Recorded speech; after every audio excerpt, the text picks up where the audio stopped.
What is going on, Taylor? What's going on, Brandon? Bringing the energy, man.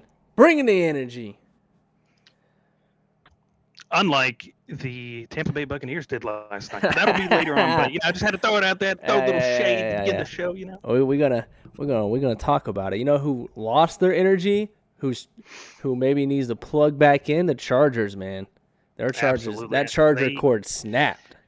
Man, that is that iPhone cord that you've had for like 5 years from your first iPhone, you know, that you just keep around. You keep using it. It's like in the living room, you know, it's stuck in between the couch and stuff, but it's just frayed and it's got no more life in it. You know, something's got to happen. You either put some tape on there or take a piece of that out, throw it away, and get a new one. Something's got to happen. Did you see the Jaguars post after they won? It was like the two Charger cords hanging down, and they were like broken in half. And, and that's what they are, man. That's what they are. You know who's happy about that game is Emmanuel Ocho. My man is rubbing it in on social media. He sailed on that ship all season. About you know, he was the one who was like, you know, Justin Herbert is a social media quarterback. Yep. And he set sail on that bad boy, and he has been riding it the entire season, and it's paid off for him. I'll give it to him. We'll dive more into this, of course, but I don't think that was Justin Herbert's fault that game. You know, I don't think there's either. More to it. He could have did more, but again, we'll dive more into it later in the show, guys. But first, like always, we start with college. And there's drama. If you like Keeping Up with the Kardashians, you're gonna like this new episode of Keeping Up with JADEN, RASHADA, and CORMANI McClain. Simple as that. There is drama galore. Drama. So if you guys don't know, JADEN RASHADA committed and signed his letter of intent, saying, "Hey, I'm going there to the University of Florida, 4-star quarterback." It came to the day he said, "I'm gonna enroll early." He had his luggage shipped out to Gainesville. Was supposed to enroll, never enrolled by the deadline, and apparently, and I'm going to ask this question after we talk about, we'll get to CORMANI after, but apparently he's in a holdout right now, trying to get more money from the University of Florida. So Taylor, first I want you to, you know, speak what you think about this RASHADA move, and apparently this is big because the kid apparently wants to be at Florida. He said he wants to be at Florida, but the adults around him, this is why you should keep your circle small. The adults around him, his lawyer/agent, and, you know, I don't know if it's his dad or mom or family or whatever, but I know it for sure, his lawyer/agent is trying to get more money because obviously he gets a percentage of the cut of the NIL to put into his pocket. So now JADEN is not at University of Florida like he should be. Who knows if he's still going to go to Florida? So, Taylor, first of all, we talked about NIL before, but this is the first holdout. Will this be the last NIL holdout? And, again, has NIL damaged the recruiting aspect, or has NIL damaged recruiting in essential? Like, is it better to go through the transfer portal, or is it, okay, I'm going to shell out some money for kids who haven't even played yet? Well, a couple of takes on this. I don't think, unless something happens to where the NCAA comes in and says, all right, these are the restrictions and guidelines that you have to follow for in order to receive an NIL deal. Like if you want X amount of money, that has to be done by this date. If not, oh, well, too bad. You know, put some type of restrictions on it. If that does not happen, this is going to be a trend-setting action by RASHADA, and I think this is going to happen, especially with some talent that's a little bit more higher up there than he is. I don't think he's like, you know, he's that guy, you know, that everybody's looking at like he's going to have the best season in college football. I think some more like 5-star players are eventually going to start doing this in order to go to smaller schools. Like, hey, you know, Alabama's giving me, you know, I got 500,000. You know, you want to meet that, and then they like, all right, we'll give you $1 million, and they're like, you know what, I'm going to hold out. You know, if you got $1 million and you were that quick on it, why not 2? So I don't think it's going to be the last one unless something happens where they regulate what's going on. Do I think that NILs have ruined or changed recruiting? Absolutely. It is, I don't even want to call it college football anymore. I want to call it like pre-NFL is what it is now, because now it's, you know, talking about money, talking about, you know, the transfer portal is pretty much like the ability to become an unrestricted free agent with no ties to you Well, whatsoever. to speak on the transport, I don't know if you watched the Pat McAfee show. Deion Sanders was Yep. watching it with the Pops the other day. Deion Sanders came on and he said the way he recruits now is 40-40-20. So 40% on the roster, 40% through the transfer portal, and 20% through high school recruiting, because he said he wants people that have 1 or 2 years left that actually want to play football and they don't care about the money. And they asked him why you don't go to the NFL. It's because the NFL guys, he's like, I'd have 20 people on my team because everyone else in the NFL is about the money. So that's how he views it. And I think, again, to your point, like, I think the transfer portal is going to be the way to go in the future. One, you've seen their talent. You've seen them play.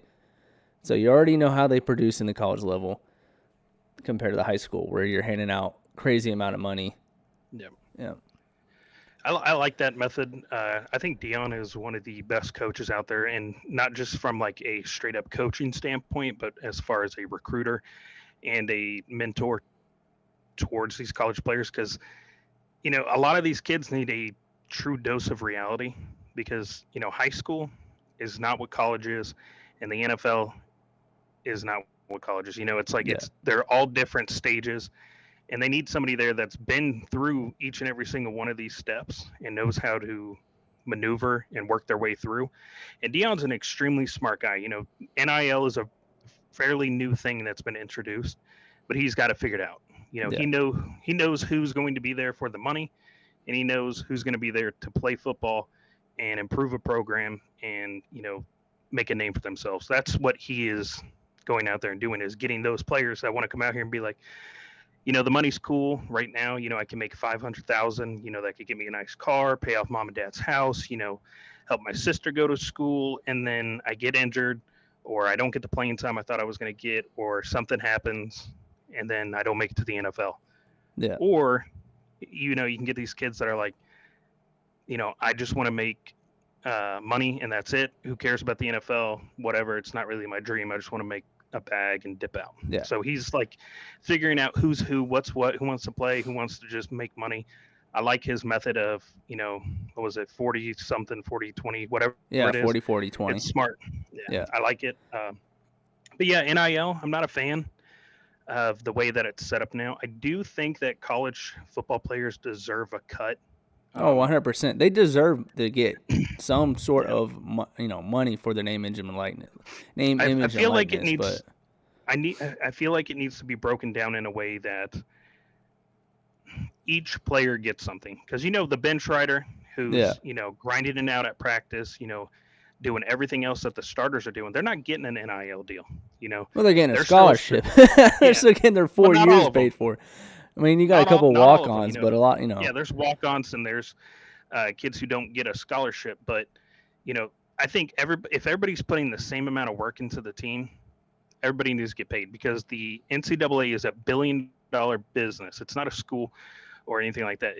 It's a business through and through. Yeah. You can't convince me otherwise. There's education involved, but it's like that much of what the NCAA is.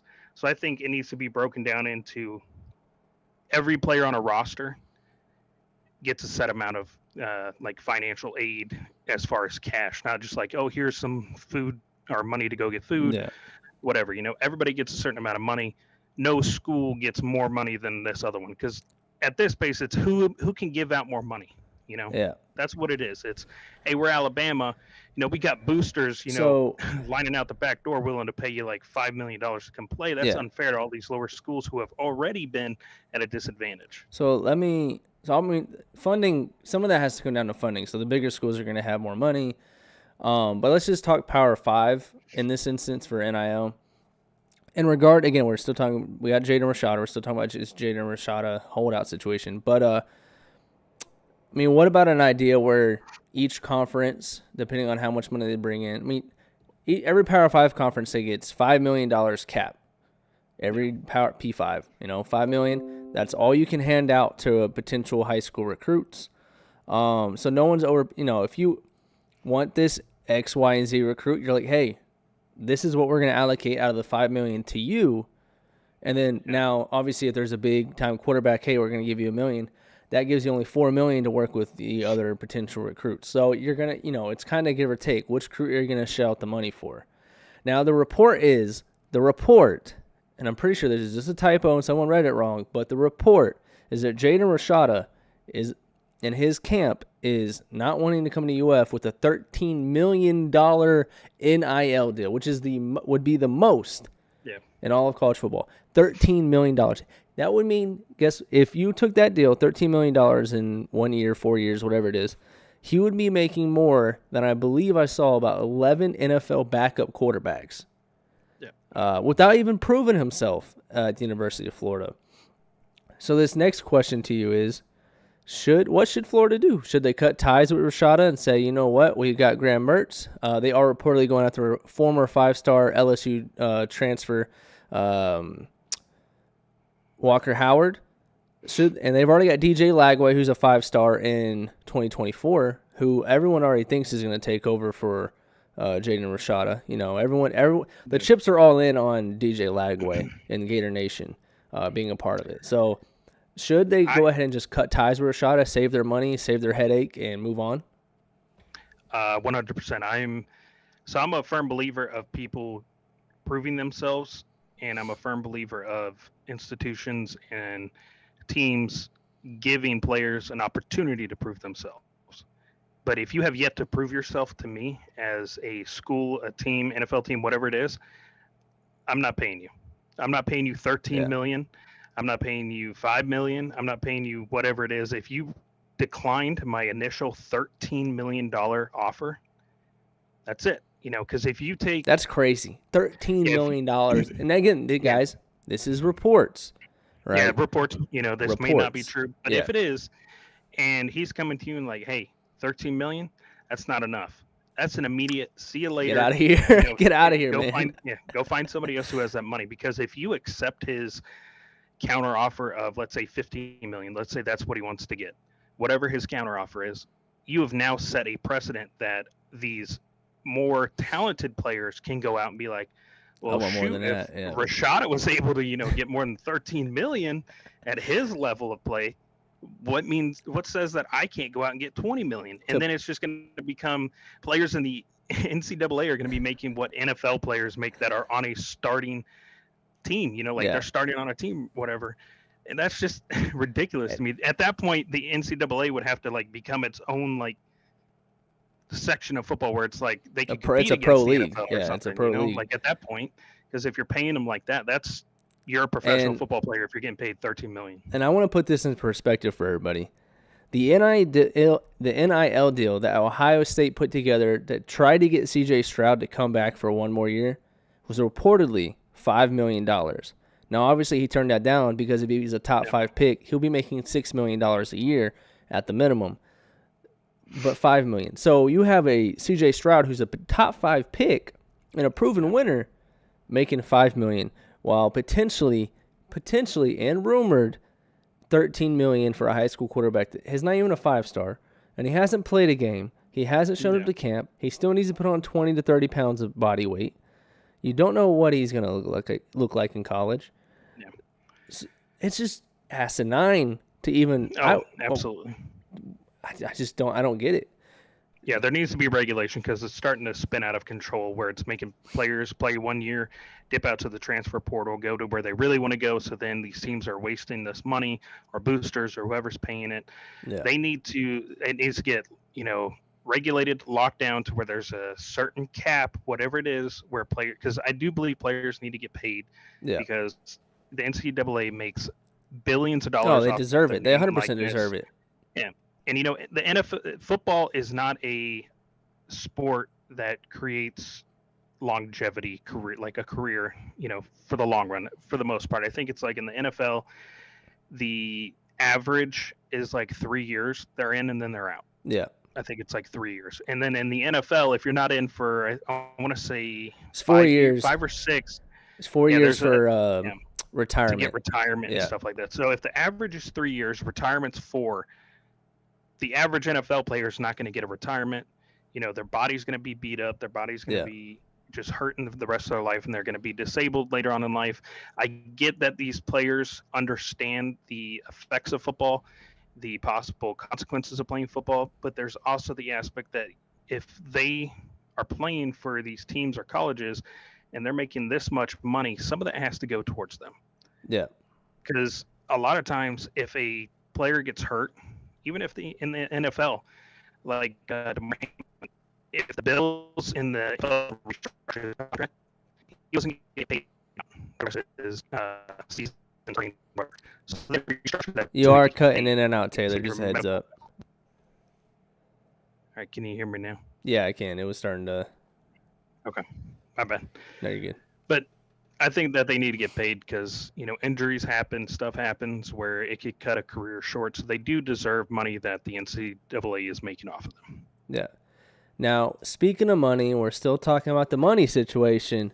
CORMANI Money McClain, who he did not set the difference between CORMANI's situation and Jaden's situation is JADEN RASHADA signed his national letter of intent to Florida. CORMANI never signed on. And he was supposed to announce the 15th. That day has gone and passed, so I don't know where CORMANI's going. But he is right now committed to Miami and still committed. And this situation's kind of funny because he put on his Instagram. He doesn't like the media, right? He doesn't like the limelight and all that. And we get that, right? He put on his Instagram account that he's in Tampa, Florida, like location, which you can, if you guys don't know on Instagram, you can change your location to wherever when you make your Instagram story or whatever. But he put Tampa because everyone would said he's in Colorado right now. He's on a visit with Deion Sanders. And he said, no, I'm in Tampa.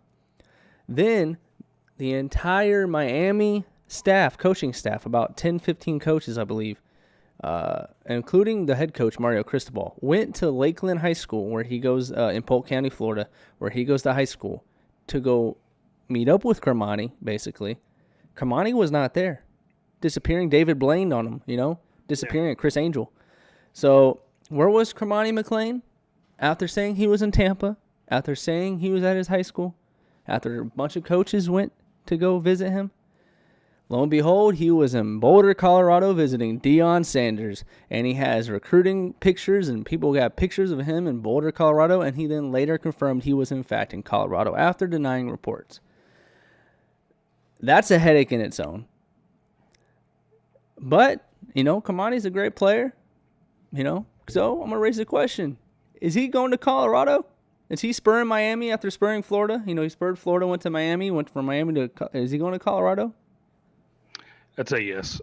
Based off of his interview during, I think it was the All-American game, the way he answered the question of, are there any other schools, that you're thinking about?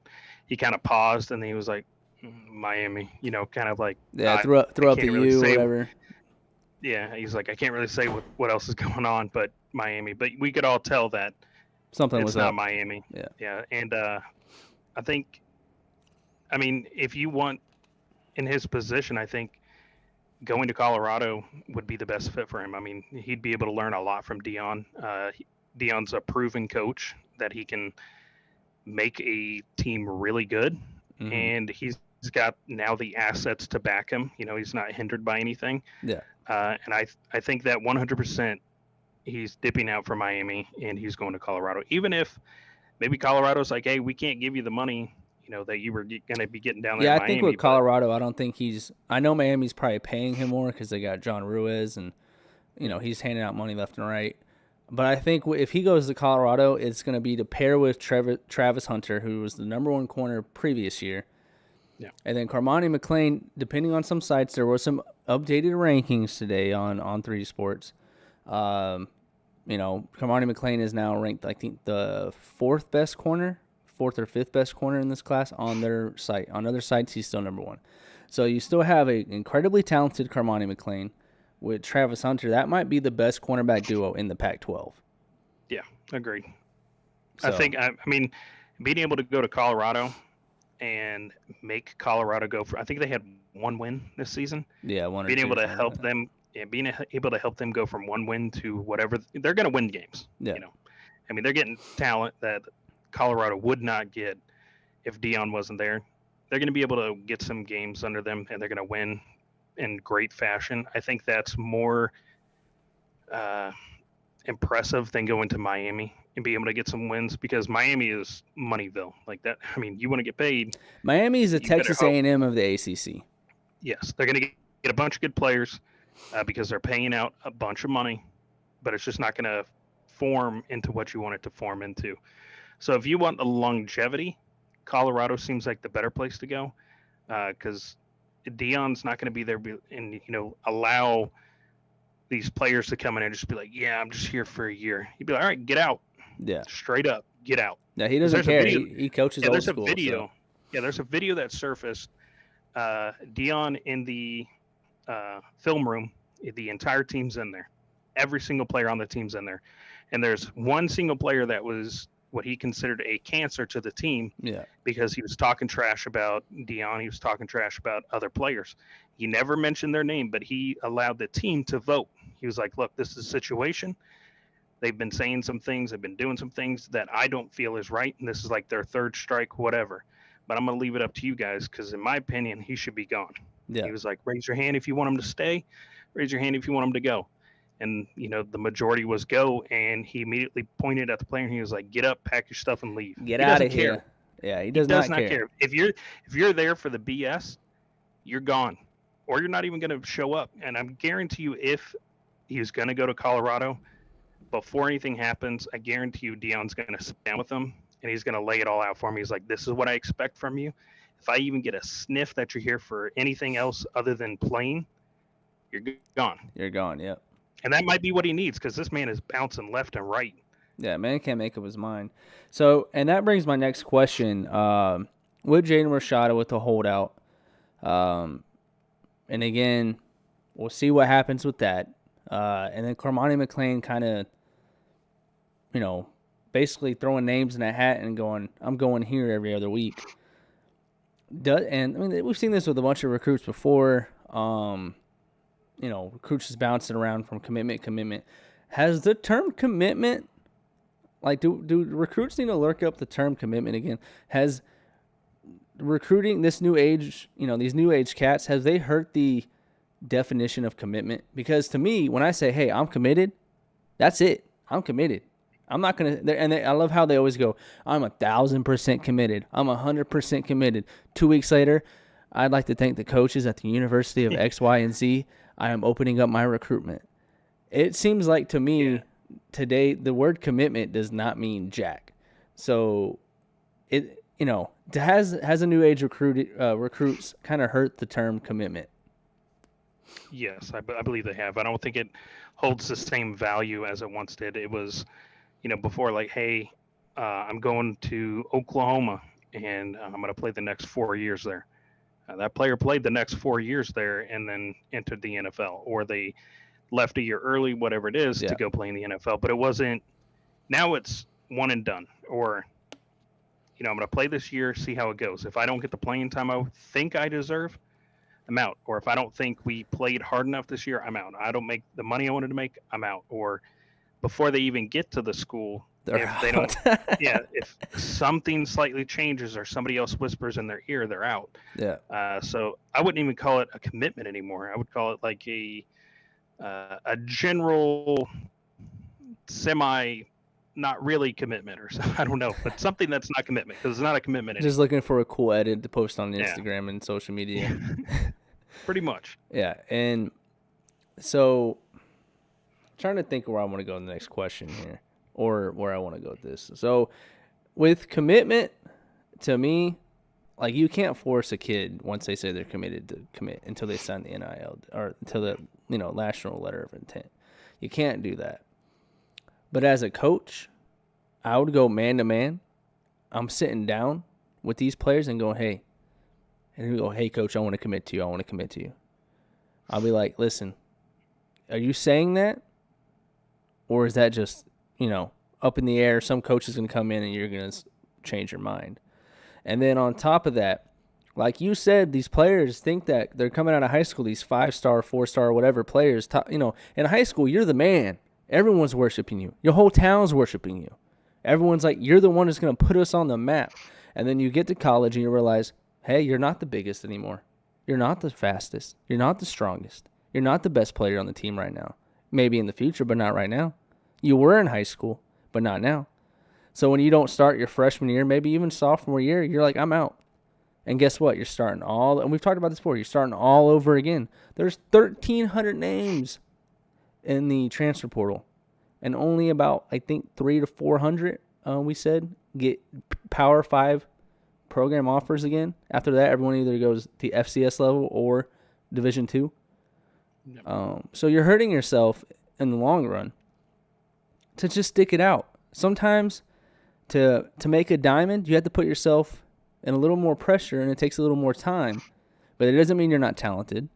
It doesn't mean that you're not, maybe you think you're better than the person ahead of you. But what are you doing off the field? What are you doing on the field? What are you doing to separate yourself from the other players?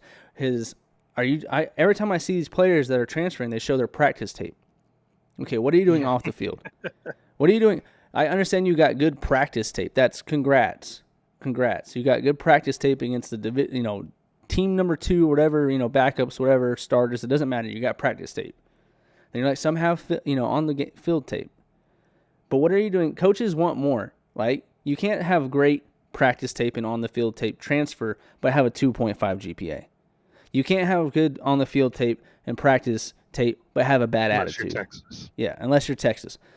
You can't have a bad attitude, right? So coaches are looking way more into this. So sometimes these recruits or these players need to self-reflect on who they are as an individual and what they're doing to separate themselves. So with that being said, if you're thinking about transferring, take a look in. Maybe it's you. Maybe it's, I've seen, they've literally seen recruits. Some have left Florida. Oh, it's this person's fault. It's this coach's fault. I'm better than this person. Shut up. You're not. Because if you were, you'd be playing. Because there goes a lot more into just being an athlete, a superior athlete to the person in front of you. That person in front of you is probably kicking his tail on his grades. He's probably got a 3.0 GPA or higher while you're struggling and not really doing your homework, putting in the work. And coaches want to know, and that matters. That matters because when coaches put their player in fourth quarter and the game's on the line, who are you going to trust? The person who off the field is doing everything they can to be dedicated and committed to their craft, or the person who's just getting by? So hit the transfer portal and find out that you're not as good as you think you are. And you also have to, what these players have to do is realize that NFL teams are going to look at how you operated in college or before college, how you stayed committed to something or your word. They're going to want someone that's going to want to be on the team for X amount of years. They're going to want somebody that's like, hey, if you get drafted by the Jets, is anybody deep down going to be like, whoo, man, I'm glad I'm a Jet? No.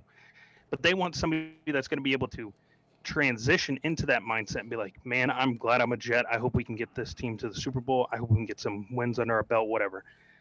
But if I see a player that's like, hey, I'm committed here, and then they say, I'm going to commit to here, and they're like, nah, I'm going to commit to here, I'm not drafting you. You're not going to want to be on this team. You're not going to be able to rally this team to win. They're not going to be able to get everybody behind them, that nobody can trust them because a college couldn't trust them and they wanted to pay him $13 million.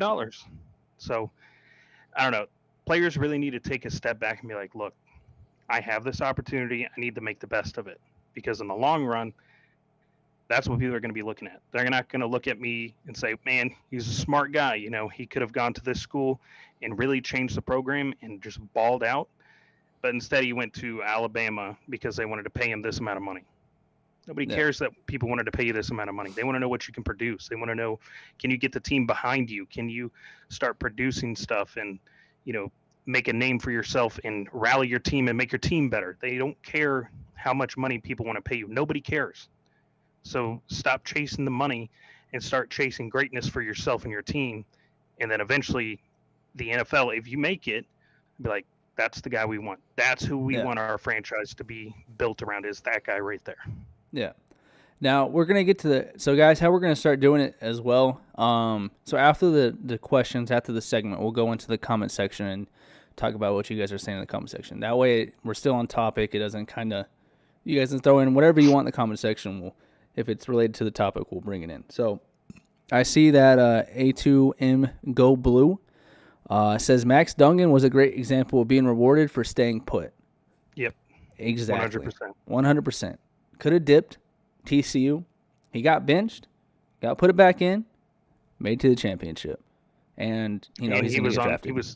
He was up there for the Heisman. So yeah, that is a perfect example of, being committed, staying committed, and giving it everything you have. At some point, you're going to get rewarded for it. It may not be immediate, but at some point, in some way or fashion, you're going to be rewarded for your commitment to a team. And it's like a reward. Most players that started 1 year and they get benched for someone else, they'd be gone. They'd be like, I'm out of here. Why would I want to play here?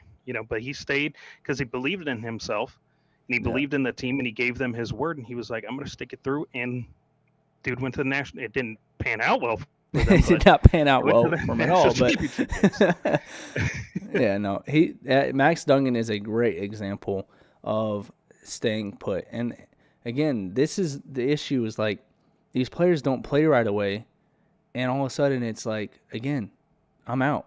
And then guess what? You went from being second string, potentially starting the following year, to now you're back to being third string, learning a whole new offense or defense, play, whatever, and working your way through it. So be like Max Duggan. If you got thoughts about transferring, and I'm not saying sometimes you have to transfer. Sometimes your situation is just your situation and you have to transfer. I understand that. But after a year, after two, it doesn't make sense to me.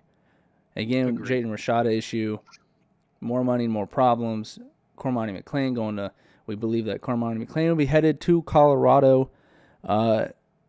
Amanda says, these players will start losing draft stock because they are showing their true color, green. Exactly. I mean, you have to look at certain. I'm a Florida fan, so I'm only going to be able to really speak for the players that I really follow closely. But you look at Kyrie Elam, right? Coming out of Florida, he was one of the top corners. He could have left after Dan Mullen got fired, or he could have left when everything was going wrong. He stayed out for his fourth year. Still went in the first round to the Buffalo Bills. Made an interception in the playoffs. But during the draft, he brought his notes to the draft process, draft screening, to show how detailed he was, how much a commitment he was, and how much, he talked about it a little bit with him. He said he could have left. He could have left and still been a first-round pick the year prior, stayed in school, was faithful to his team, wanted to try to win it, to his, his men and stuff like that. So your commitment, whether it's your high school year, your college years, that translates to the pros. Everything you do prior to becoming a pro matters. What you do off the field, what you do on the field, what you do in the classroom, all of that matters as a recruit, as a player, and as a human being. Everything you do is under a microscope 24/7. So if you really want to make the league, self-reflect. All right. And again, if you hit the transfer portal because you absolutely need to, I understand. But some of these situations, all you had to do is wait 1 year. Yep. So with that being said, before we get into the NFL section, guys, we want to remind you to make sure you hit the subscribe button on YouTube. And we also want to make sure you follow us on Spotify. Maybe you're on the go and you want to listen to the show, the previous show. Go hit us on Spotify, man. Go hit us on Spotify. We do upload these videos in segments. So we get the live podcast. If you're here with us today, they get uploaded in segments. So if maybe you're not here for the live, you can see segments of the important topics that we talked about. Those are uploaded usually about 3 or 4 videos. So make sure you check those out. And we thank you. Make sure you follow us on Twitter for any important updates, TikTok, and every other social media platform. With that being said, Wild Card Weekend. Taylor, I don't even know where you want to start. I'll let you pick a game, and we'll start with it. Because we're going to talk about all the games. We're going to talk about all of them. So pick a game. We'll go with it. I think the game that needs to be talked about first, and I think everybody else would agree, is the Chargers and the Jaguars. I don't know what could be said about that game, but Trevor Lawrence and the Jaguars are a team to love and a team to follow, and a team that's going to be the team to beat in the next few years. I guarantee you this. if they keep doing what they're doing and they build up, whatever their weak spots are, if they fill those holes, I guarantee you within like 2025, they're going to be a Super Bowl contender, guaranteed. My dad's probably watching like Tailor. You're not allowed down here anymore. Look, all I'm saying is they were down. How much? What were they down? Like 21 points, I think. I think it was 21. 20, Whatever the 20 plus. 27, I think. Yeah, they were down 20 plus points at halftime in a wild card game. I mean, that's just like, all right, wrap it up, put a bow on it. That's the Chargers won. Congratulations. Maybe next time, Jaguars. Nope. They went out. I don't know what was said in the locker room, but it had to have been something extremely interesting. If I know Doug Peterson, it was like, hey, if y'all win this game, I'll get you as much ice cream. Yep, I'll get you as much ice cream as you want. Whatever you want. We got all the flavors: Rocky Road, chocolate, vanilla swirl, whatever it is, you got it. But whatever that man said, whatever the team did in the locker room, I don't know if it was Trevor Lawrence who spoke up, because he has become an absolute phenomenal leader for that football team. Yeah. Doug has been probably the best thing to happen to that team, because it's a complete 180 from last season with Urban Meyer, because I think he was just there to get a quick paycheck and dance on under 19-year-olds at a club. Yeah, because there was talent to be used. I mean, the team is a good team, but they needed somebody to come in and be like, this is how we need to function in order to make the pieces work. We can't just do whatever we want and go out there and win. We actually have to come up with a plan in order to win. Yeah. And he found that plan, and they have been just dominating. Now, I wouldn't say dominating, but for the Jaguars, it's dominating. Now, I can't give Trevor Lawrence enough credit, because whenever it comes down to a situation where it's like in the fourth quarter, they're down a couple of scores, the dude throws absolute dimes. Oh, I mean, dimes. Beautiful passes, perfect spiral, placed perfectly. I mean, the wide receiver just has to run the route perfectly, or not perfectly, but just run the route, and the ball's going to be there no matter where you're at. It's amazing to watch. And Speaking then of wide after receivers, you want to speak on Christian Kirk and how everyone overreacted and said that he was overpaid, and like, why would you pay Christian Kirk over $100 million, whatever, and all of a sudden he's got like 1,400 receiving yards and like 13 touchdowns, something like that.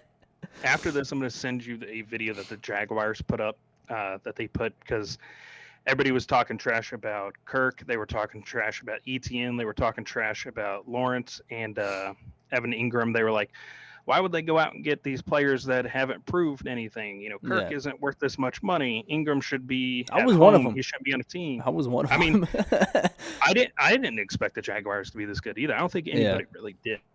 But they are. And it's fun to watch. It's a fun team, because when they're down, like when you see a team down, you're like, whew, man, that sucks. That's a wrap. 20 plus points come back in the second half. I mean, it happens, but it's like this thing that happens every once in a while. It's nothing you ever expect to happen. But man, they do it all the time now. This season, I think they did it against the Ravens. They came back in the fourth quarter with 2 minutes left, scored and won the game. Yeah. Now they've done it in the playoffs. They beat the Chargers. So we've talked about the Chargers and how good they are and how they're really, forming into a contender. Now we need to talk about the Chargers. They have all the pieces they possibly could ever need to be a Super Bowl contending team. They have a really good quarterback. They have wide receivers. Granted, they've been injured.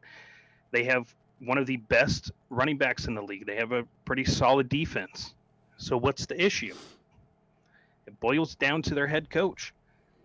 Plain and simple. That's the reason why they didn't make the playoffs, or not the playoffs. That's the reason why they didn't go far last season, was because their head coach. And now it looks like they're keeping them. They fired their offensive coordinator. Offensive coach or offensive coordinator, and somebody else. Their passing game coordinator, Shane Day. They fired offensive coordinator Joe Lombardi and their passing game coordinator, Shane Day. Which pretty much says like, hey, we're giving this guy another go because we don't think it's him. Yeah. I personally think if you took him out, Sean Payton or somebody else. Sean Payton with Justin Herbert would be I'm telling you, nasty. Sean Payton with the Chargers, the way that they are right now, the Jaguars probably wouldn't be where they're at. Yeah. So I don't know what needs to happen, but something definitely needs to happen. And if this whole firing of these two coaches doesn't pan out and they're in the same situation Oh, he's next out. season, This you is hot have to seat. This fire is him. hot seat. It's Yeah. hot. I'm not talking about it's It's burning. go deep. Yeah, it's go deep into the playoffs or adios. Yeah. See you later, buddy. But the other thing I want to mention, because the Chargers, they got a lot to figure out because they should not be losing like this, is the fact that Trevor Lawrence went to Waffle House after that game. My man. If that says a lot about a person. If you just won an NFL playoff game, wild card game, after being down 20-something points, and you're like, man, I could really go for an all-star breakfast right now. Hey, that sounds You hit good up a right now. I'm not Waffle gonna House? lie. You hit up a Waffle House? I mean, how much more could you connect to an NFL fan than going to Waffle House after a Imagine being those fans in there. clutch They're win? sitting there late at night. Yep. A lot of people go all to Waffle Jaguar House fans too? when they're drunk or anything like that. They're just sitting there like college kids, whatever, just eating, and all of a sudden they look up and they're like, "Dude, you look like Trevor Lawrence." They're like, "I am Trevor Lawrence." I mean, that would be the best Waffle House story. Man, I was eating at like 1 o'clock in the morning at Waffle House, and then boom, this majestic being with the golden locks just walked in, and he looked like Trevor Lawrence. And then you look on the news the next my day, cook and it is him. my cook put down his blunt and was like, "Yo, is that Trevor Lawrence?" They put the teeth back in and everything when he walked in. Yeah, But no, I mean, most NFL players, they hit up clubs or they go to strip clubs. They go out to nice fancy restaurants. They do stuff that rich people do. But Trevor Lawrence went to Waffle House. I think that's pretty cool and down to earth of him to, most people would say, oh, he went below what he is by going to Waffle House. But I think that's cool that he's not so big in the head where he's like, man, let's go to this 5-star or this like 3-star Michelin restaurant, have a really nice meal. He's like, let's go get some pancakes or waffles or whatever at Waffle House and, just chill. I think that's pretty cool. Didn't know you can make reservations. Make reservations. Well, if you're Trevor Lawrence, I'm pretty sure they make an exception. Listen, and if you guys don't know Waffle House, you know how good a Waffle House is by if there's roaches, if your cook is out there smoking a cigarette or smoking some marijuana before seeing you walk in and him walking in after you. If he's smoking weed or smoking a cigarette and it's dirty as mess when you walk in, that Waffle House is about to be the best food you've ever had. Here in North Carolina, the way to know if a Waffle House is going to be good is if there's a sheriff's car parked in the parking lot. If there's not a sheriff's car, leave because the food's going to suck. But if there's a sheriff's car there, the food's about to hit. You might lose your life, but you know what? It's going to be good. The food's going to be good. Yeah. But if you don't see that sheriff there, don't go. Yeah. To your point about the Chargers and Brandon Staley, I think, again, that seat is burning hot. If he doesn't make it next year and whatnot, he's out. Justin Herbert, and to Emmanuel Ocho's point, he didn't do anything great. But he didn't do anything to lose that game for the Chargers. So I don't understand the whole social media quarterback. Well, look at these 1 or 2 throws. He had 1 touchdown, no interceptions, almost like 200 or 300 yards. I can't remember. But he played a solid game. The offense sucked in the second half. But that defense, while it was great, you had 5 turnovers. You should not lose. Let's look at this straight. You should not lose a game with 5 turnovers. You should not lose a game being up 27-0. What happened to the defense in the second half? Derwin James was interviewed after, and he said, we just couldn't get a stop. And that's the point. You could not get a stop. For whatever reason, Jacksonville had your number. I mean, 4 interceptions in the first half and then 4 touchdowns in the second half. Y'all should have been in Trevor Lawrence's head. Y'all should have been going after it. And then we talk about the accountability issues and maybe the players' issue. I understand Joey Bosa was upset. He was held by Jawan Tailor. Jawan Tailor also in that same play, false started. It was not called. And Joey was walking to the sideline. He was visibly upset. Then the ref came up and started chatting. We don't know what the ref said. And Joey got even more heated, and that's when he started throwing his helmet and all that, and then it costed a penalty for the Jags to get a first down. Now, he talked about it in the game. He got interviewed, and he said he took some accountability. He said, my fault. But then in the same sense that he took accountability and said that he should not have been as high, head as he did, he then blamed the refs and said the refs lost him the game. Listen, the refs made a blue 1, 2, maybe 3, maybe 4 calls. All right? And I get the frustration. As someone who's played football, I get the frustration. As a fan, I get the frustration. But you guys did not do anything that entire second half to stop Trevor Lawrence from getting in the end zone. Nothing. Look, so I think we all remember a couple of years ago when the Rams made it to the Super Bowl off of that obvious pass interference against the Saints that was not called. And everybody was like, oh, they cost us the game, and now they go to the Super Bowl. We don't, whatever. Drew Brees, after that game, said we should not have been in a position where a missed call by a referee decided our fate. Exactly. It's on us for being in that position of a tied game or a field goal makes a decision or a missed call makes a decision. That's on us 100%. He was like, if you're going to go out there and say, oh, the refs lost us the game because they missed that one call, it's not on the refs. It's on us because we put ourselves in a position where that was the deciding factor. And I think that's very true. And I, as a fan, I do get upset, like, hey, that was holding, that just cost us the game. Yeah. But if you actually look at it, that's not what costed you the game. What costed you the game was not playing well, not being able to defend well, not being able to get passes where they needed to be, not picking up first downs, 3 and outs, muffed punts, whatever it is. That's the reason why. Not because the ref didn't see one thing out of the hundreds of things that are going on during a game. Yeah. They're human. Refs are going to make mistakes. They're not going to see everything.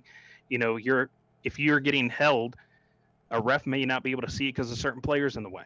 That's what happens. There's, a bunch of people going. Go ahead. Oh, I was going to pose the question. I'll let you finish your thought, and then I'll have you answer this question after you finish your thought. Should there be, this is the question after you finish your thought, should there be maybe a blue flag or orange flag that you only get one time per game where you can challenge a penalty call where they look back and see there's a penalty? Just one, because obviously you don't want to slow the game down too much, but just one. Per each team, obviously. I would say yes. But you would definitely have to keep it to 1 or 2 because, like you said, if you give them 5 or whatever, it would slow it way down. Yeah. You get one challenge play and then one challenge of the, penalty play for each team.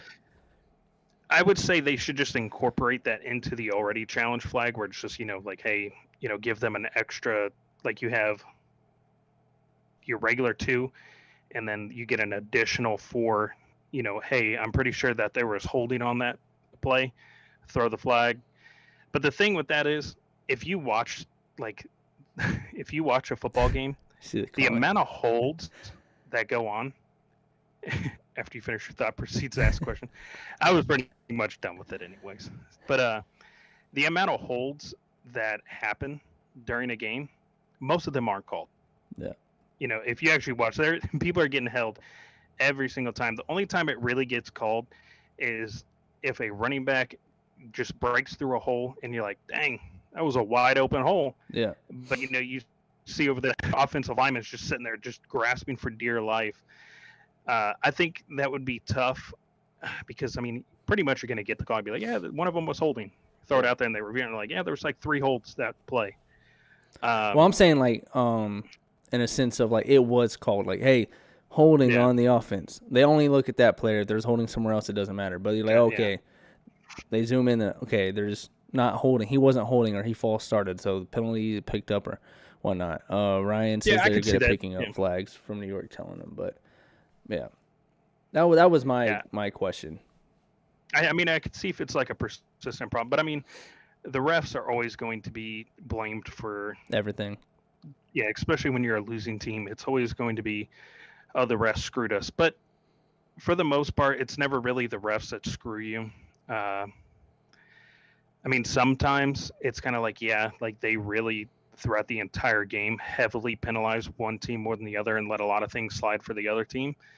So in those instances, I feel like this would be a good, hey, we're calling you out on your BS. That was a false start or that was offsides, whatever it is, throw the flag. It would be hard to incorporate, though. Yeah. I feel like it would take time. Maybe they could. So the XFL is partnered with the NFL, kind of like that's going to be like their like G League, like in the NBA, kind of their like minor league. Mm-hmm. And they're going to do certain things. They're going to test certain rules and regulations and changes that the NFL wants to possibly make, and they're going to test it in the XFL. So this could be something that they test in the XFL, see how it works, see if it's too much, too little, causes more frustration than anything. So I could see them using it in that, see how that goes, and if it works, then why not? Yeah.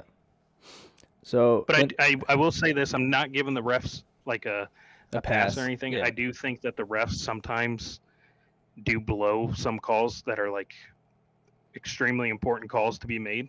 So I'm not taking away the blame towards the refs. I don't want anybody to think I'm siding with referees or anything. Yeah. Narc. Yeah, I don't want to be on that boat. Taylor's a narc. All right. The next game I want to talk about. What just happened? Please tell me it didn't delete it. All right, didn't. All right. Next game I want to talk about. Sorry, I deleted the script that I in front of me. The Ravens versus the Bengals. Tyler Huntley played decent with Lamar Jackson's absence. However, J.K. Dobbins, no relation to J.K. Rowling, so while there was some magic on the field, yep, because most people are related by first names. Dobbins a free elf. He said he's tired of not getting the ball, and that if they had Lamar Jackson in, they would have won. Now, first, yes, they had Lamar, they would have won. That was a very close game for the Bengals. The Bengals' defense and offensive line did not look great. 2, way to throw your teammate under the bus. Tyler Huntley went out there, fought valiantly, and he comes back to the locker room, goes on social media just to see his teammate, probably 5 or 6 lockers away, trashing him, saying, yeah, well, hey, Huntley played decent, but Lamar was in? Come on now. Like, we need Lamar. How would you feel as a player to sit there and, blood, sweat, and tears? You're trying your best to win this game, and you're putting your team in a somewhat decent position, and then all of a sudden, hey, he played decent, but the other guy, you know what I'm saying? Bada bing, bada boom, he would have won. You know what I'm saying? Well, there's two sides to this. There's one side where you can be like, hey, this is the first time we've seen an NFL player be brutally honest in his interview. There wasn't I'm declining to answer, or, it's a team game. We all should have played better, or, I'm glad with the reps that I got. He was straight to the point and said, I need the ball more. My man sounded so nerdy by saying that. Gee willikers. I'm open, and I'm not getting the ball. Yeah. What's up with that? Straight up. I appreciate the honesty, but then the other side of it is go over to his locker, go over to him on the sideline and say, what the hell are you doing? Give me the ball. I am open.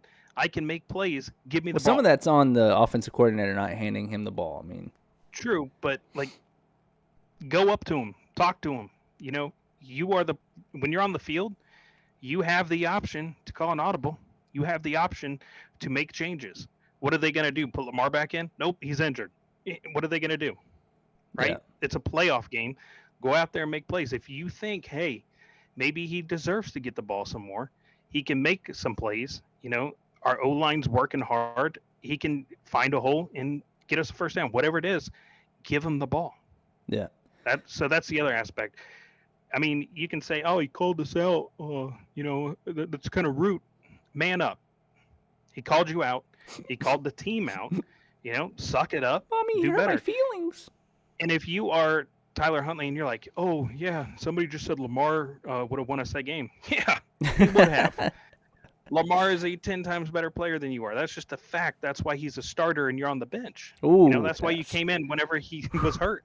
Gotta get Straight you up. and Tyler Huntley in the ring, man. Yeah. This sounds like a The Jake look, Paul beef over here. the NFL is no place for spared feelings. Okay, it is straight up business, and the best players get to play. That's why he was riding the bench until he got hurt. That's That game was fact. not on Tyler Huntley though. I will argue that he played. But Now he for whatever reason he went high on a QB sneak. First of all, they should not. It was like they were really 2 yards away from the first down. They should not have ran a QB sneak. But second of all, he did go high instead of going low on the QB sneak, which then he was able then to force the fumble, which went to Sam Hubbard, who went 98 yards, longest touchdown and defensive touchdown. And you know who wouldn't have gone high? Lamar. Not Laramie Tunsil. I know he likes to go high. Oh yeah, but Lamar wouldn't. So Yeah. Lamar would have put them in better situations. Lamar is a better quarterback. That's just a fact. Feelings are eventually going to creep in. Maybe he's like, man, that really sucks that he would say that. But it's a fact. Lamar would have probably won them the game, honestly. So, speaking of Lamar, obviously we know his contract situation with the Ravens going on. They tried to work something out, then it kind of fizzled out. Maybe not be a Raven next year. Michael Vick went on ESPN and said, Lamar needs to man up and play. Put a brace on it. Put a brace on your leg, man up and play. It's 3 games. You can take your boys to the Super Bowl, your team to the Super Bowl. Man up and do it. Now, to Vic's point, I understand as a player, hey, if I'm putting my body on the line, why can't you? But Lamar did the right thing. And this is why I say this. Yes. RG3 tried to do that. RG3 tried to put a brace on his leg and play through the exact same injury. Where's RG3 at now? He has a successful broadcasting career, but his career was completely derailed ever since that. 2, there's, like you said, there's no guarantees in the NFL when we're talking about money. Most players play 3-4 years before they can get retirement. He hasn't got his big-time contract yet. He plays, gets hurt. Next year goes to free agency. Maybe the Ravens don't give him the money he wants. Maybe they say, hey, you're hurt. Why would he want you? We'll go get someone else. Yep. 2, no other team's going to want him with their more messed up leg. Because Lamar Jackson, while he is a great thrower of the ball, the full Lamar Jackson experience and threat and the epitome of Lamar Jackson, when you think Lamar, is the ability to not only throw it, but the greater ability to run it. When there is not when there's no one open, when there's no lanes open, when you need that first down, Lamar is going to run, right? Yeah. And we need to, as a collective community of NFL fans, and including players who are now on broadcast booth or commentating, we all need to come to a solid agreement on when players should play and when they should be benched. Because we say, Tua should be out for the rest of the season. He got hurt.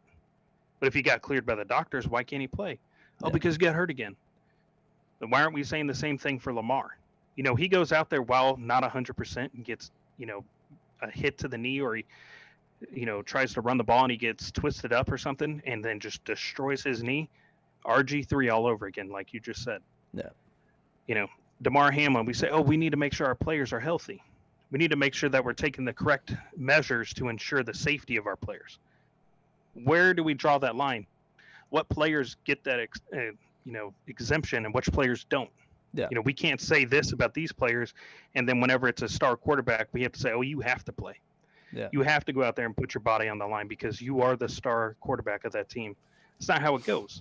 If we're going to say every player that's able to walk should be on that field, then make it known for everybody. Everybody has to be out there. You just cleared protocol for that concussion. Get out there. I don't care if you've had 3. Can you walk? Did you just get cleared? You're good to play. Okay?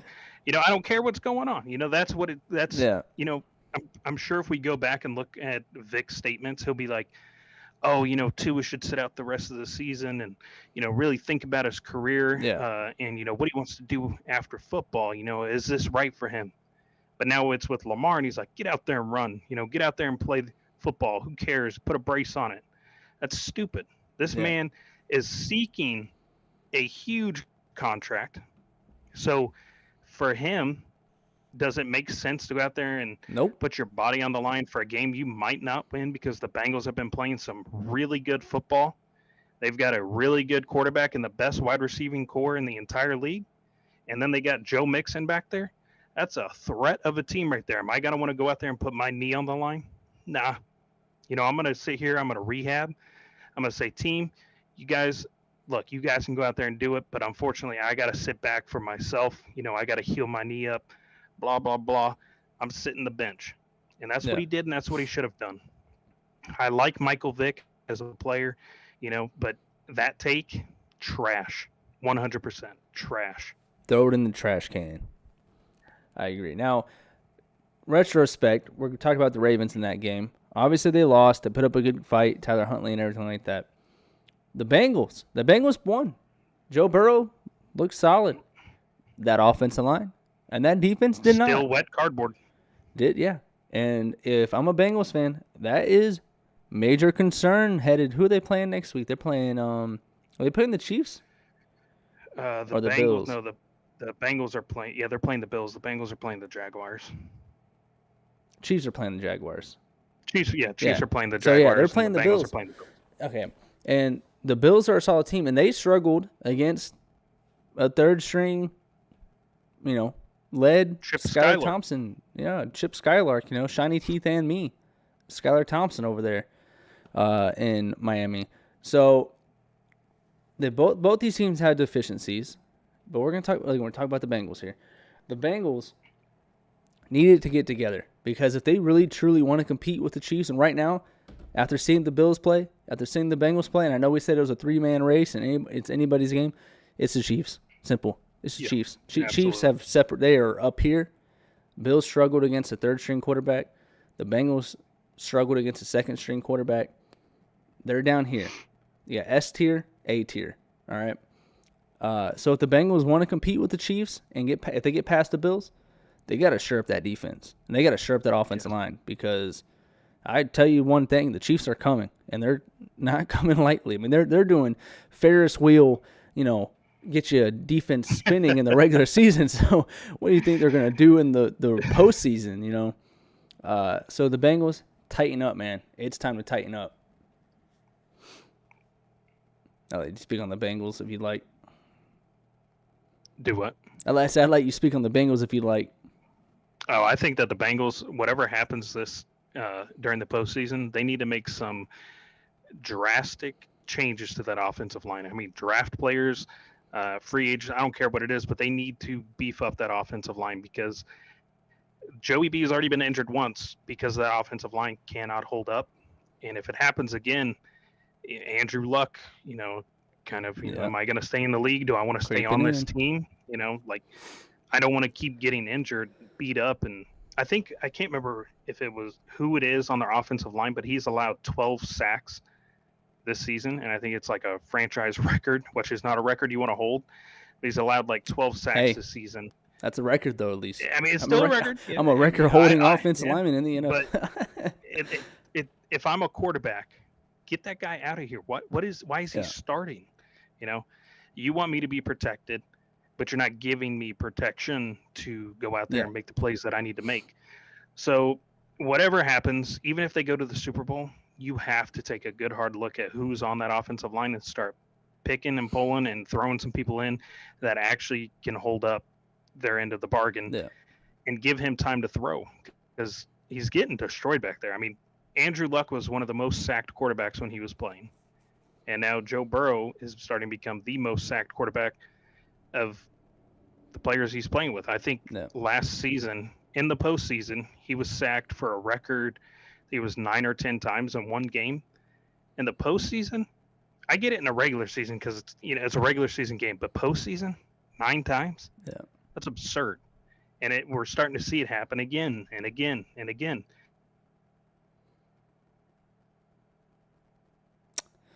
I think Taylor froze. There he is.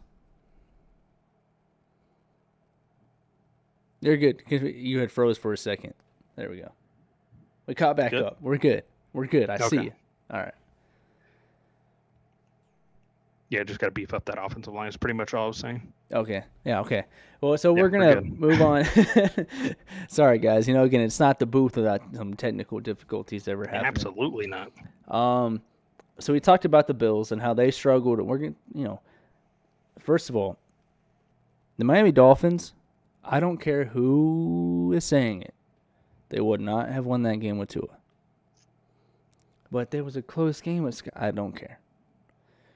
I hate to be the bearer of bad news to you Miami Dolphins fans, but Tua has hit his ceiling. With his head. With his head. He went head first, right? And he's wobbling. The last couple games that Tua started, he did not look great. He looked all right, did not look great, and I think that's what he is. He's an above average quarterback, right? You can win games with him. Obviously, they did, but he hit a hot streak, and he started to kind of fizzle out a little bit. So the Dolphins, I still think, maybe they go after a Derek Carr, slightly better than Tua. Maybe they go after somehow to get Brady, who's better at this old age. Is probably, I don't know if I go to Brady. I think I'd rather keep Tua at that point. Maybe they draft the quarterback. But let's get one thing straight. Well, I know Acho loves Tua, and he hates Herbert, in a sense. And he tries to say Tua's better. Tua's not better than Herbert.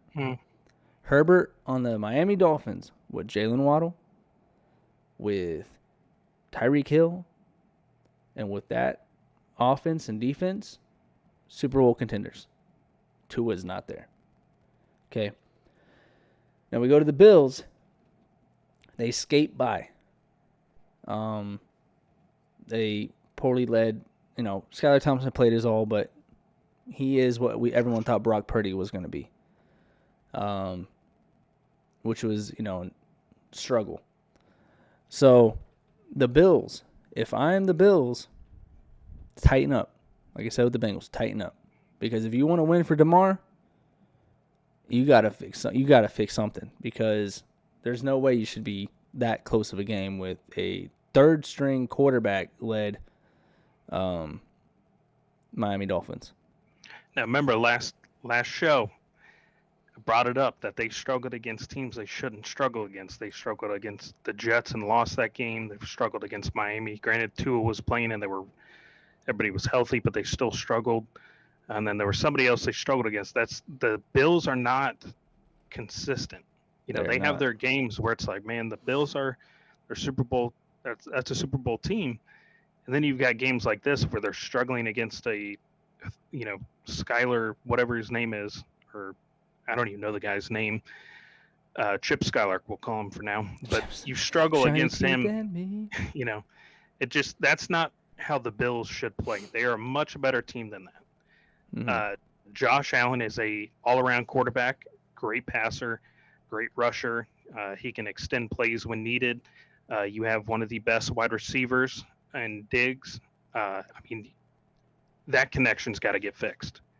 I think that's what's really faulting this team right now is the connection between Allen and Diggs. There's something going on there. I don't know if it's a play calling issue where they're not really getting Diggs into position to get the ball or what's going on, but something there has to change because that's, in my opinion, the reason why it's not really panning out the way it needs to pan out. Because if your star player isn't getting the reps, what do you expect to happen with the team? Yeah. You got to start getting him involved in order to start winning games. Yeah, I agree. So, and again, if you're a Bills fan, hey, I think the Bills are going to be I think the Bengals are going to beat the Bills, to be honest. But there is a chance that the Bills have because the offensive line for the Bengals kind of suck. Not kind of. So they suck. They suck. So I believe we just talked about all 3 AFC games. We're going to go over to the NFC. Taylor, pick an NFC game. We'll start from wherever. We'll just go with the Cowboys and the Buccaneers. I fell asleep during the game. That's how bad it was. I've stayed up for every single game. I've been entertained by every single game, but that one, snooze fest. I got to give them, I got to give the Cowboys their credit.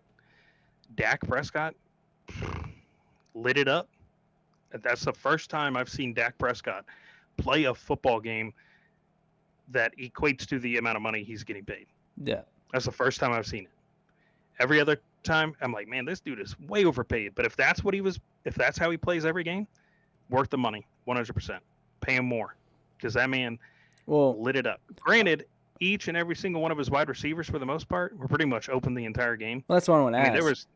There was like zero changes on the defensive side of the ball for the Buccaneers. Are the Cowboys that good, or the Buccaneers just that bad?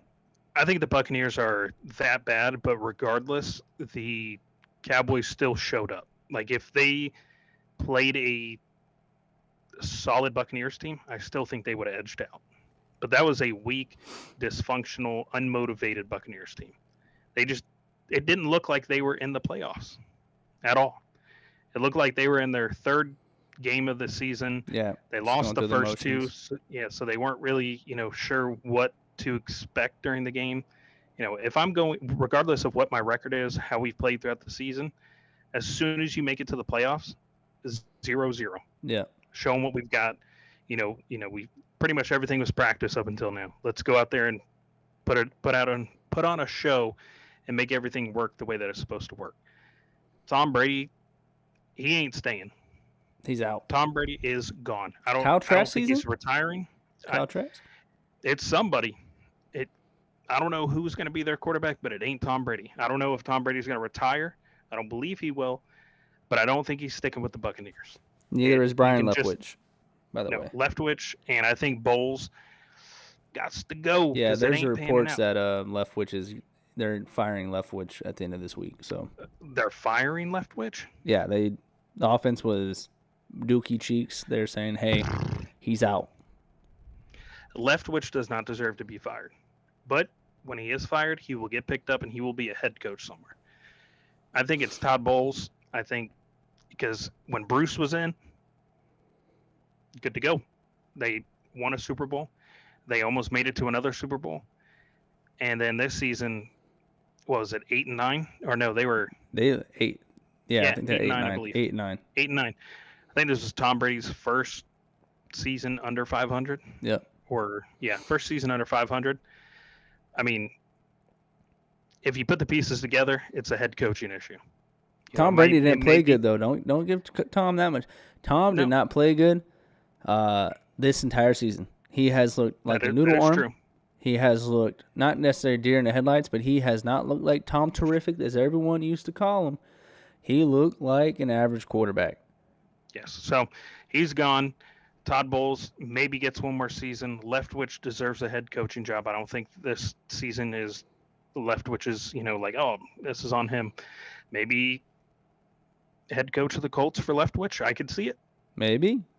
I could see, because it ain't Saturday. Yeah. But there's the off season for the Buccaneers is gonna be interesting.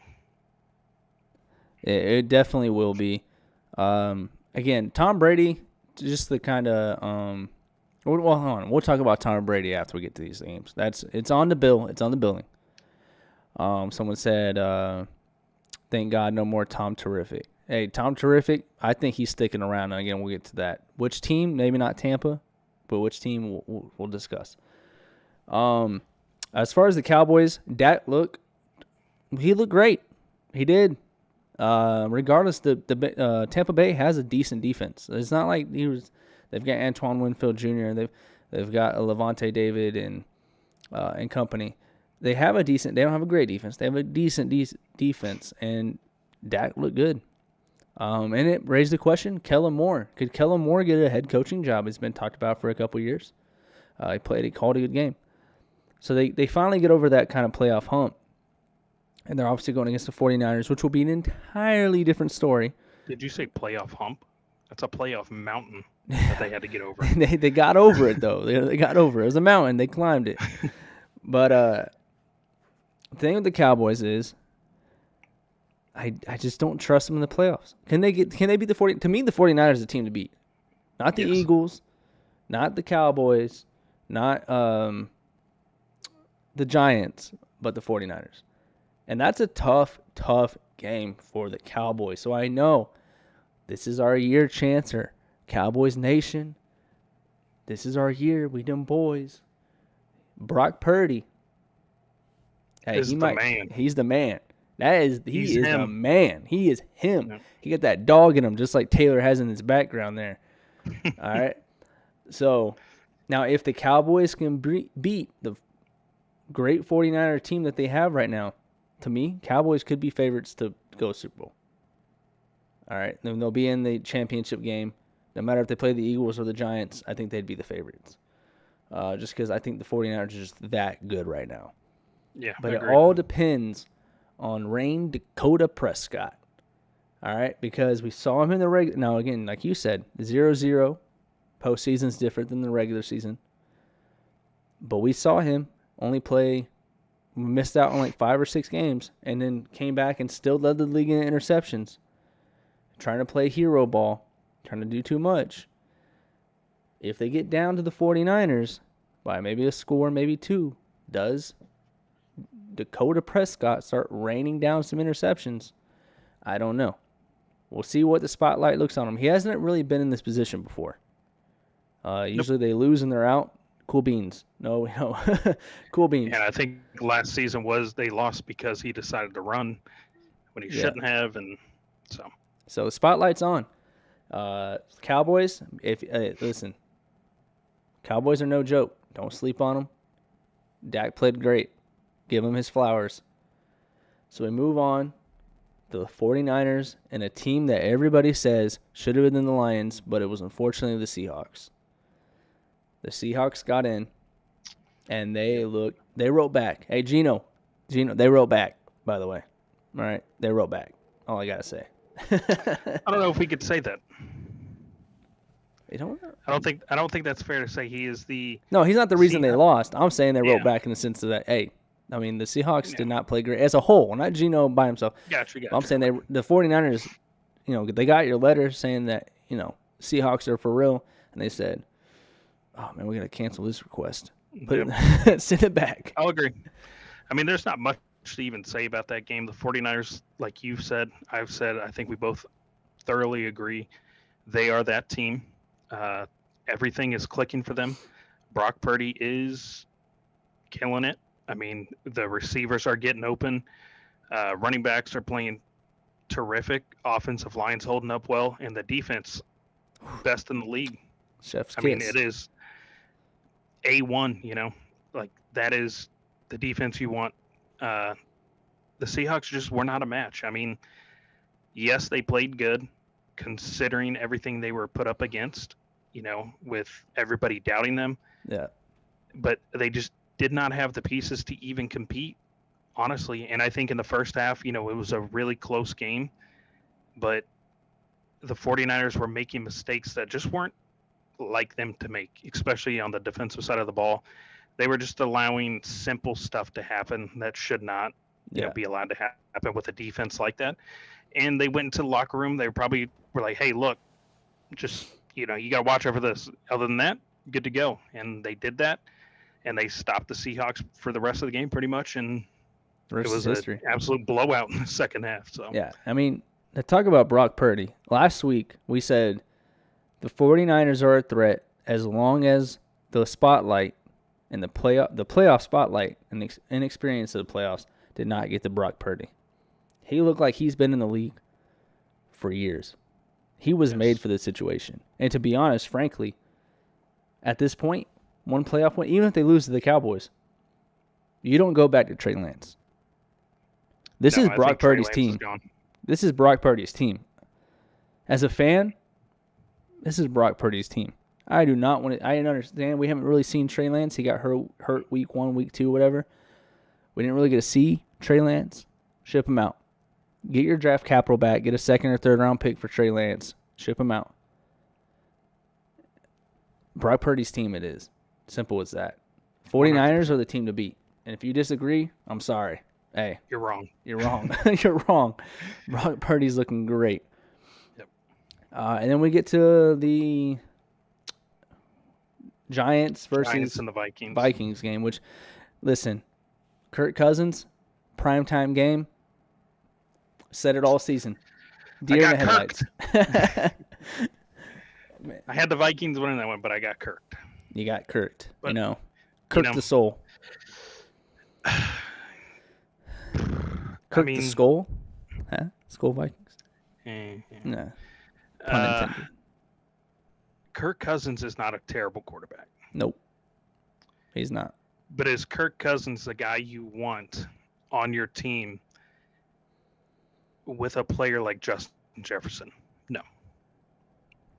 He is not going to be able to take that team far into the playoffs. And then if they make the Super Bowl, I could not count on Kirk Cousins winning that game for us. Nope.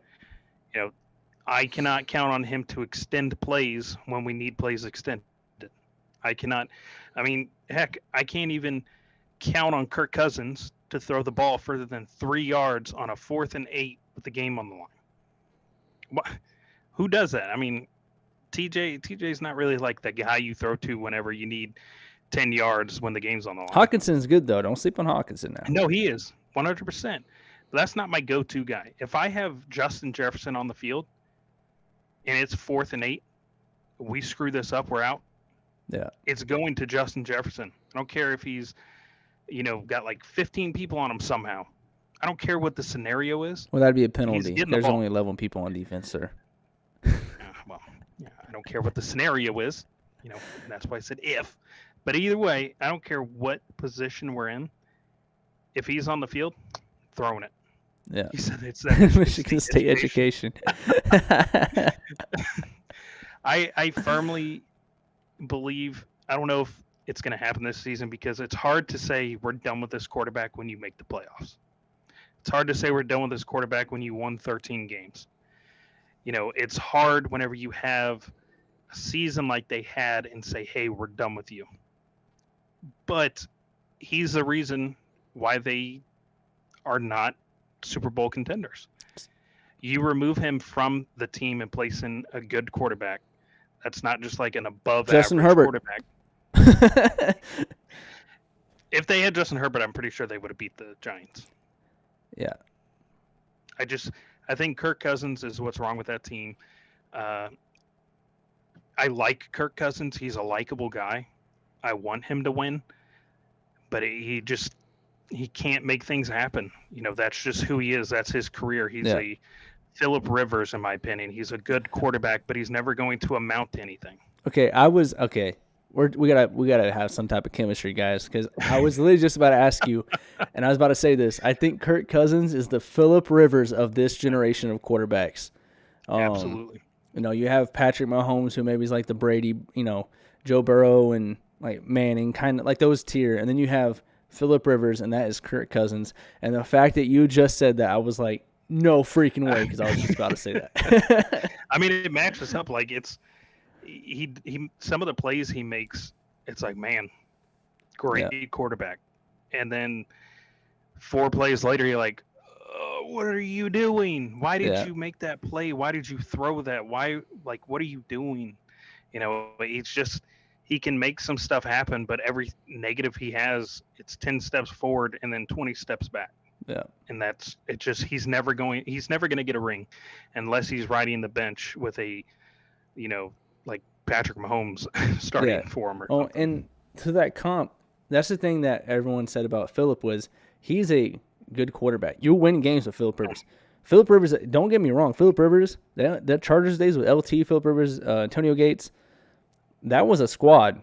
They had Chris Chambers and everything. That was a squad.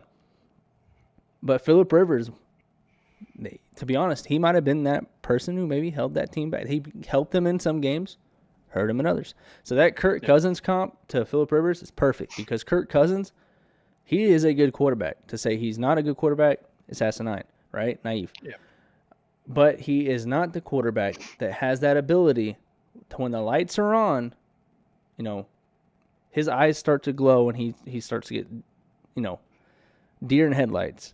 Just disappears. Yeah, and I know we're a football show, but there's sports fans watching and sports fans who listen. But a good comparison for me is Kirk is kind of like Russell Westbrook when he was on the Thunder. He is a good player. I mean, it's undeniable he's a good player. You got, the most triple doubles in NBA history, whatever, like 100 plus. But he's not taking that team to win an NBA title. He's really good, but he's not good enough when he needs to be good enough. Like he can't get to where he needs to go, even though he's good. Like he can't fill in the weak spots on the team. Yeah. Patrick Mahomes can fill in the weak spots on his team. Tom Brady has been able to fill in the weak spots in his team. He's been able to find ways to win. Joe Burrow can fill in the weak spots. You can take Chase out. They can still win games because Joe Burrow understands how to play that game without that piece. He can make stuff happen. You just have players that can do that. And Phillip Rivers was not that guy, and Kirk Cousins is not that guy. You're not that guy, pal. You're not that guy. Not that guy, pal. You like that? You like that? I don't. So I like Super Bowls. The Giants. Daniel Jones, he's got some wheels to him, man. Danny Dimes, listen, he is, as they always say to the white athletic players, he is sneaky athletic. Yep. All right. He is like that. So I'm not too big into like cars or anything, but like you see all these cars that are like tricked out and everything, and they're really fast, and it's like, yeah, that's a fast car. But then you see that Honda Civic that's like rusted on the side, and it's got like a Honda tail Civic, light, man. like a tail light hanging out on the back. Yeah. But they've souped it up, and it's just like, dang, that thing's fast. My goodness, that's Daniel Jones. You look at it and you're like, that's not. That can't do anything. And then he's like, like whoa, dang, all right, Danny Dimes. He's definitely got some wheels on him. He's been playing good football too, and a lot of people were including myself. I was like, hey, if the Giants do nothing this season, he's out. And hey, it was one of them also. Yeah, and he's doing something. Saquon Barkley, arguably comeback player of the year, playing great, top 5 running back. Back to his normal self. I think CMC's got that one though. Yeah, CMC is probably going to take it. But Saquon is definitely in the discussion. I think that's what's going to hurt. What's going to hurt the Giants is receiving core. Galladay is average at best. They have Sterling Shepard, who overpaid. They obviously traded Kadarius Toney, who couldn't stay on the field when he was in New York. We blame the turf. And then also they didn't use Toney properly. With the Chiefs, Toney is flourishing. He is making plays. He's healthy. He's missed like 1 or 2 games with the Chiefs, but he is getting the ball and he's scoring touchdowns. He's making plays for the Chiefs. He's arguably their best receiver. If you watch him and Patrick Mahomes, outside of obviously Travis Kelce, I'm talking about receivers. Travis Kelce is obviously the best player on that team, but so the Giants, what's going to hurt them is that wide receiving core. They have a decent defense. They have a decent offensive line. Evan Neal is still struggling a little bit, but he's looked solid in his rookie campaign. Struggles time to time. That's expected to happen when you're a rookie offensive lineman going against some major talent. The Giants are a team to look out for. Do not count them out. But again, their downfall is going to be the receivers. Yep.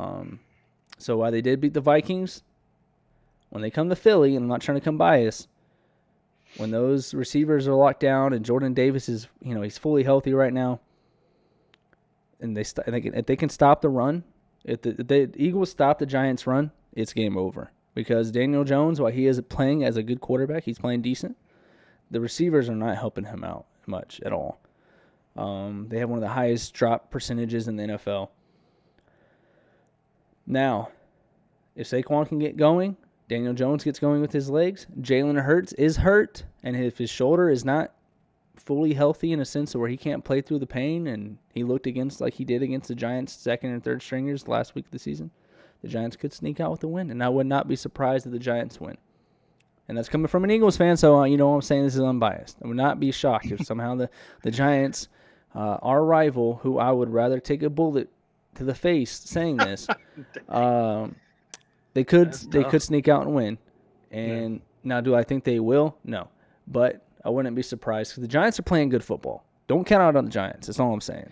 Yeah, whatever happens, if they lose to the Eagles, Giants fans should, they should be proud. They should be happy.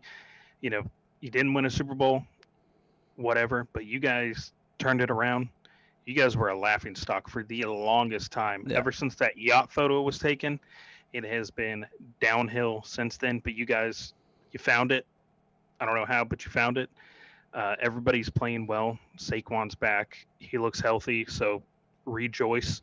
You're back to playing some good football. So be happy with whatever happens.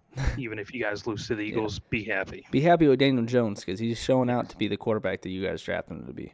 This is what happens whenever you invest in your quarterback and you give them time to develop. Granted, they gave him a lot more time than most people would. But this is what happens whenever you take a quarterback, draft them, and actually put time and effort into them. Yeah. Cowboys need to find they definitely do need a field goal kicker. I think Taylor, I saw Taylor warming up his leg out there at halftime. I will say this. The dude absolutely sucked last night. He had a good season. He had a really good season, and I'm hoping it was just a fluke. Sometimes it happens. I mean, it happens with quarterbacks. Yeah. It happens with wide receivers. It happens with running backs. It happens with everybody at one point or time during their career where they just have a complete dumpster fire of a game. Usually you don't see that from a kicker that bad. Usually it's like, oh, they missed the game-winning field goal. Oh, my goodness, get rid of them. Yeah. 4, it was tough. But I definitely don't think they need to find a new or better field goal kicker. And plus, I think Jerry Jones said he was like, "No, we're keeping him." You know, he's proven to us that last night was just a fluke, and he's good to go. Which I believe it. He's good to go. I think it was just, prime time. When you're in the playoffs, a lot is riding on that game, and it just probably got to him mentally. Yeah, I agree. Now, Tom Brady. Where is he going? I don't think he's done. I don't think he's retiring. In his press conference, he basically said goodbye to Tampa Bay, but he did not show any indication, any inflection in his voice where he said, hey, peace out, NFL. Love you. I'm out. Where do you think Tom Brady's going? Well, there's a couple of places that are opening up. The Raiders seem to be done with Derek Carr. Derek Carr has issued his goodbye statement to Raiders Nation. Him and Devontae Adams, that'd be a pretty good connection. Hunter Renfrow and that would be a pretty decent team right there with Tom Brady. So I could see that happening. Who else needs a quarterback? Broncos Jets. Are sticking with Russell. Jets. I don't think he would stoop down to the Jets. Although I think it Patriots fans would hate Brady if he went to the Jets. I think what has been said that if Tom Brady wants to be considered the greatest of all time and never have like a doubt of his greatness is if he goes to the Jets and wins the Super Bowl. Because regardless of who's on the Jets, they just always suck. Yeah. It's like they got a squad. Yeah, they just suck. So having those young players, because it's a young team and a talented team, it could work. Because the Buccaneers, they are old. It's old man Mike team. Evans is a veteran now. You had Julio Jones, and every time that man goes to catch a ball, he gets up. It takes him like 10 minutes to get up. It's just an older team. Leonard Fournette's now a veteran, So going from that to a young team would work out. Colts, Aaron said the Colts. The Colts need a quarterback. I don't see that one happening, though. If Tom Brady went to the Colts, every Colts fan, including my father, would no longer watch the Colts. I don't know. My grandpa would. My grandpa Jerry, he loves him some Brady. So it's different. Look, let's say you have a team that, their quarterback at the time sucks. Just a random team, and you're a fan of them. Your quarterback sucks. You hate the Patriots. You hate the Buccaneers. You hate Tom Brady. But your team is solid everywhere else outside of the quarterback position. All right, and then they're like, hey, we're signing Tom Brady. You're not going to be like, oh, man, Tom Brady. You're going to be like, all right. Sweet. Tom Brady, let's go. It's just like Dak Prescott. Everybody hates Dak Prescott, right? Terrible. We hate him. Boo. Way overpaid. But if the Jets got Dak Prescott, I'm pretty sure that the Jets would actually be a really good team because they have the pieces to surround him to make him better. Pretty much with the Jets, it's any quarterback outside of Zach Wilson would make the Jets a better team. Agreed. Derek Carr, Kirk Cousins, Tom Brady, a rock. Yeah, a rock. The dude bagging groceries at your local store. Maybe he's the next Kurt Warner. Anybody's better than Zach Wilson. But we hate certain players on certain teams because of rivalries, or that player just irks me the way that they present themselves or how they play or how they communicate and all this other stuff. But at the end of the day, if your team needs that player and that player gets signed, you're like, let's go Tom Brady. Listen. It's not, I'm never watching again. My dad, if you guys don't know, my dad's a diehard Colts fan from Indiana. If Tom and pray for him is what he's saying. Yeah. If Tom Brady went to Indianapolis, my dad might burn every Colts gear that he has in the house. He said, I will hate the Colts and become a Carolina fan. Well, you hate yourself if you become a Carolina fan from going to a Colts fan. Man, talk about hopping to dumpster to dumpster. Oh, my man's like a homeless person just going from dumpster to dumpster, man. Could at least jump over to the Eagles and support Brandon's team. Yeah. At least you'd be going to a winning team. Yeah. She's like, if I'm leaving the Colts, I'm going to the worst team in the NFL.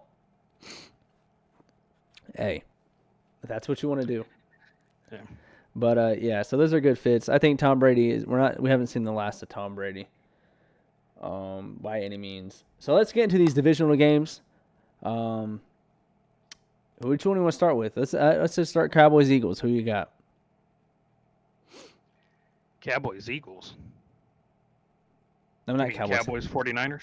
Cowboys 49ers. Guys, it is late.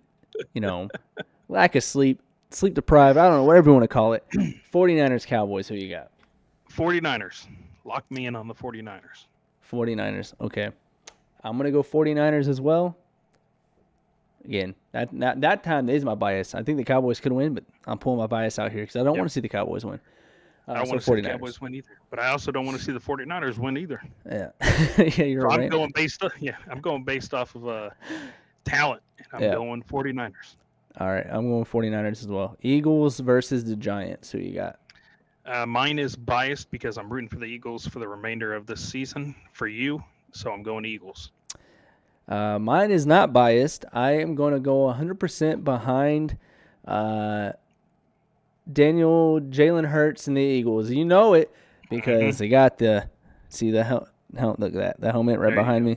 Fly Eagles fly. So I'm going to be biased right here too. I'm going to go Philly. If they don't win, welcome to your tape. I'm gonna cry. Yeah. Welcome to your tape. Okay, we got Chiefs versus Jaguars.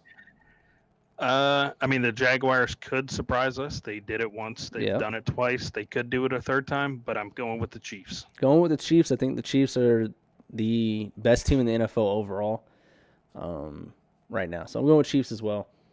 And then was the Bills versus Bengals. Who you got? It's going to be a tough one, and it's going to be an exciting game to watch. Unfortunately, we were not able to see this matchup a couple of weeks ago due to a injury or whatever you want to call that. But I think there's a lot of anticipation for this game, and there's a lot of emotions. Yeah. So it's going to kind of create a really watchable, fun game. But I think the Bengals will edge out. All right, you got the Bengals. I got the Bills that one. I got the Bills. I know I said earlier the Bengals are going to win, but I'm going to go just for the DeMar, the emotions riding high. I think the Bills might come out with some fire, and I just want to, I want to throw a wrench in it. I don't want to sit there and just agree. Yep. So I'm going to go Bills. I think that was it. So in our AFC, the booth, I'll go with the Bengals just for the sense. I'll throw the Bengals in there just for the sense. So Taylor has the Chiefs versus the Bengals. I have the Chiefs versus the Bills in the AFC Championship game. And in the NFC, we're pretty much agreed 49ers versus the Eagles in the NFC Championship game to go to the Super Bowl. Although if it was the Eagles versus the Cowboys, that'd be a great game. Matched up number 3. Everyone's healthy. Best team versus best team. Let's see who it is. Is that. So, guys, we want to thank you Make sure you hit that subscription button, turn on the bell notification whenever we go live. We like to go live on Tuesday around 7 o'clock. I know today was at 8 o'clock. Things happen, but we're normally at 7 o'clock. Check us out. Follow us on TikTok. Follow us on Twitter. And make sure you follow us on Spotify. I know it's not on the overlay. I need to add that. But we are also on Spotify. Look up The Booth with Taylor and Brandon. Taylor spelled Tailor. Got stuck there. There you go. And Brandon. And you'll find us. You'll see our logo. Make sure you like and subscribe, or make sure you follow there. That way, whenever we're gone, hey, you can still listen to us on the road. Thank you guys for coming out. Thank everyone for chatting with us and putting their input. Taylor, I let you, have a good night, man. I'm going to sign off here. Have a good night. Everybody be on the lookout on Twitter for a card giveaway.